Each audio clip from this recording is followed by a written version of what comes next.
The Crusades and the complex legacy of the Knights Templar. The Knights Templar were one of the most famous and controversial military orders to emerge during the Crusades. Founded in 1119 during the early years of the First Crusade, the Templars played a critical role in the defense of the Holy Land and the maintenance of Christian presence in the region. However, their legacy extends far beyond their military exploits, leaving a complex and multifaceted impact on medieval history. This article explores the origins, rise, influence, and eventual downfall of the Knights Templar, as well as their enduring legacy in both historical and modern contexts. 1. The origins of the Knights Templar. The Knights Templar were established by Hugues de Payens, a French knight, in the early 12th century. Originally, their mission was to provide protection for Christian pilgrims traveling to the Holy Land, where Jerusalem had been captured during the First Crusade, 1096 to 1099. The Templars took their name from the Temple of Solomon, which was believed to be the site of their headquarters in Jerusalem. The order quickly grew in size and influence, receiving official recognition from the Pope in 1139, which granted the Templars significant privileges, including the right to operate independently of local bishops and rulers. The order's primary function was military in nature, but its members also engaged in religious practices. The Templars lived according to a strict code of conduct, known as the Rule of the Templars, which emphasized poverty, chastity, and obedience. The Knights Templar became one of the most powerful and wealthy institutions in medieval Europe, owing to their vast landholdings and financial dealings. 2. The role of the Knights Templar in the Crusades.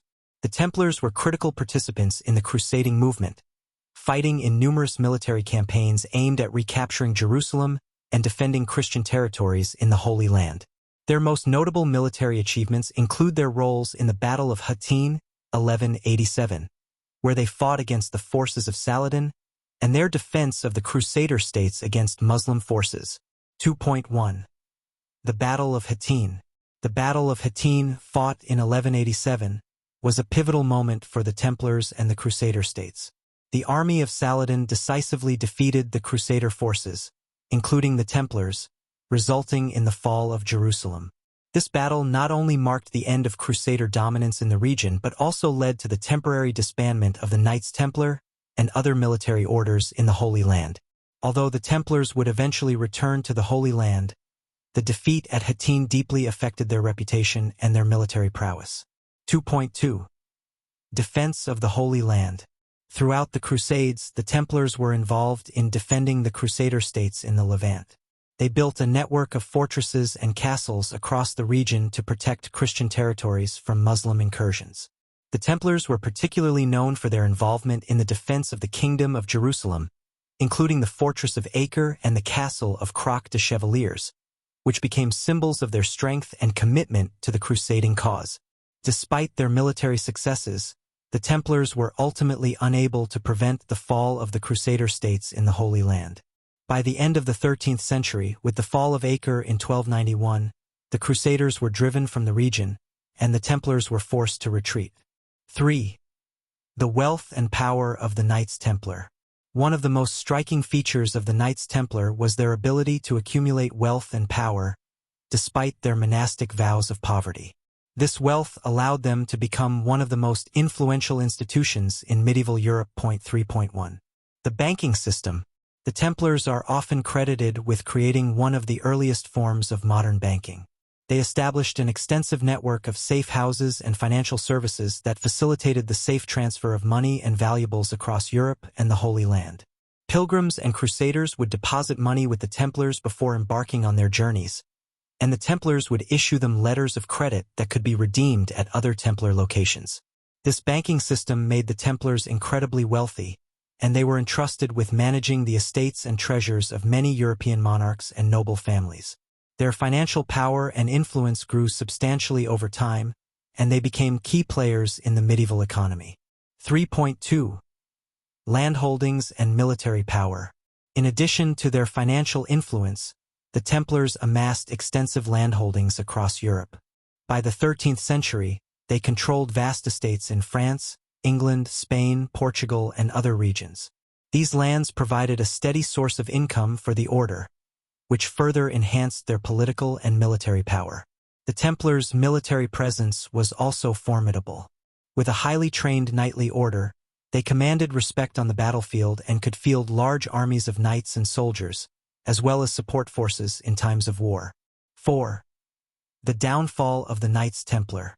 The downfall of the Templars began in the early 14th century and was marked by a series of political and religious factors. The order's immense wealth and power became a source of resentment and suspicion among European rulers and the Catholic Church, particularly King Philip IV of France, who was deeply in debt to the Templars. 4.1. The arrest of the Templars. In 1307, King Philip IV took drastic action against the order. Seeking to seize the Templars' wealth and undermine their power, he ordered the arrest of all Templar knights in France. On October 13, 1307, Templar Grand Master Jacques de Molay and many of his knights were arrested, tortured, and imprisoned. The charges against them included heresy, sodomy, and idol worship, though many historians argue that these accusations were politically motivated. The arrest of the Templars in France was followed by similar actions across Europe, and the Pope at the time, Clement V, under pressure from Philip, issued a papal bull in 1312 that formally disbanded the order. Jacques de Molay and other high-ranking Templars were eventually executed, marking the end of the order as a powerful military force. 6. The enduring myths and conspiracy theories.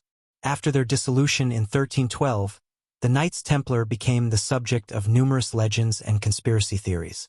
Many modern interpretations of Templar history have strayed from the facts, often blending reality with fiction. Their sudden fall, combined with the mysterious rituals and wealth associated with the order, provided fertile ground for tales of hidden treasures and clandestine secrets. These myths have been perpetuated by popular culture, from novels like Dan Brown's The Da Vinci Code to countless films and documentaries that explore the Templars' supposed hidden agendas. Some of the most famous conspiracy theories involve the Templars' alleged discovery of the Holy Grail, ancient manuscripts, or other sacred relics. According to these stories, the Templars hid such treasures before their arrest, and the search for them continues to this day.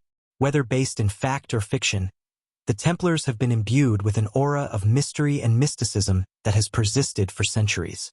6.1. Templars and Freemasonry. The Templars' association with Freemasonry is one of the most enduring connections in popular legend. While there is little historical evidence linking the two, the Templars' secretive nature and the Freemasons' emphasis on esoteric knowledge and symbolism have led to a long-standing myth that the two organizations share a common origin. Freemasonry's use of Templar symbols, such as the Red Cross and knighthood rituals, has only fueled speculation that the Templars secretly survived and passed on their knowledge through the Freemasons. The connection between the Templars and Freemasonry, though largely speculative, continues to influence modern Masonic lodges, some of which honor Templar history and use its imagery in their practices. 7. The Knights Templar in modern popular culture. Beyond conspiracy theories, the Knights Templar have become iconic figures in modern popular culture. Their enduring appeal has led to numerous portrayals in literature, films, and television, often in roles that mix history with legend. The Templars have been depicted as secret protectors of Christianity, guardians of powerful relics, or as figures of mystical power with access to ancient secrets. 7.1. In literature and film. In modern literature, the Templars are frequently portrayed as enigmatic knights who hold the key to lost knowledge. Dan Brown's The Da Vinci Code is perhaps the most famous example of the Templars being central to a grand mystery, in which the order is involved in a centuries-long battle over the secret of the Holy Grail. Other works of fiction have continued to explore Templar themes, adding to the legend of the knights as protectors of Christian secrets.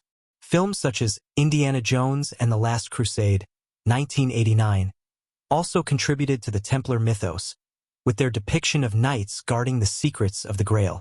These portrayals have ensured that the Templars remain a significant part of popular culture. 7.2. Templars in video games and role-playing. The Templars have also featured prominently in video games, where they are often depicted as powerful, secretive organizations with both historical and supernatural elements. In the Assassin's Creed series, the Templars serve as the antagonists, representing a faction that seeks control through order and discipline, contrasting with the more free-spirited assassins. These portrayals blend historical facts with speculative and fictional elements, creating an intriguing narrative that continues to engage audiences. 8. The Knights Templar in modern-day organizations.